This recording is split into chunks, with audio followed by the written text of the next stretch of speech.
নমস্কার। আজকে আবার আপনাদের সামনে উপস্থিত হয়েছি। আমি ডক্টর শুভজিৎ ব্যানার্জি।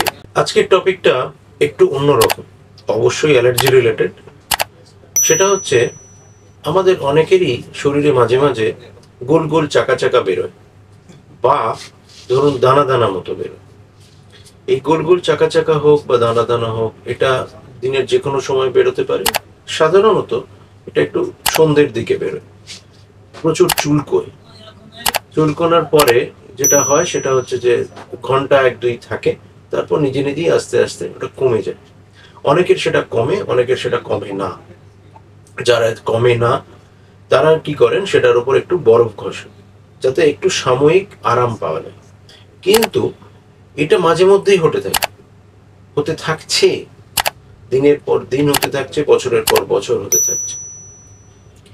এটাকে বাংলায় বলে আমবাত, ইংরেজিতে বলে আর্টিকেরিয়া। এটা এক ধরনের কিন্তু অ্যালার্জি। অ্যালার্জির সিমটমের একটা আগের এপিসোডে আমি বলেছিলাম, সেটা নাক দিয়ে কাঁচা জল হাঁচি। এটা কিন্তু আর এক ধরনের লক্ষণ, যেটা আর্টিকেরিয়া বা আমবাত বলি। এটাও বছরের পর বছর রোগী ভুগতে থাকেন। কিছু অ্যান্টি অ্যালার্জিক ওষুধ খান, কিছু খাবার খেলে এটা বাড়ে। কোন খাবার খেলে বাড়ে সেটা কিন্তু যতক্ষণ না আপনি ফুড অ্যানালিসিস করছেন বা অ্যালার্জি প্রোফাইল করাচ্ছেন, আপনি কিন্তু বুঝতে পারবেন। সেটা যদি বুঝতে না পারেন, তাহলে আপনি হয়তো আপনার অজান্তেই সেই খাবারটা খেয়ে চলেছেন। অনেকের হয় যে কিছু অর্নামেন্ট, মানে গোল্ড পরলে গায়ে দানা বেরোয়, নতুন জামা পরলে গায়ে দানা বেরোয়, পারফিউম মাখলে গায়ে দানা বেরোয়, বা চাকা চাকা হতে থাকে, চোখ মুখ হঠাৎ করে ফুলে গেল, ঠোঁটটা ফুলে গেল, চোখের চারপাশটা ফুলে গেল, এগুলো হয়।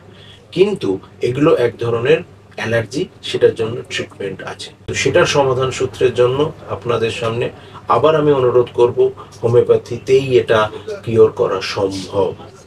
দয়া করে সেটা ট্রাই করুন। তার নির্দিষ্ট কিছু চিকিৎসা পদ্ধতি আছে, কিন্তু হোমিওপ্যাথির সাহায্য নিন, যাতে একটা সুদূর প্রসারী চিকিৎসা মাধ্যমে আপনার কিওর পেতে হতে পারে। নমস্কার।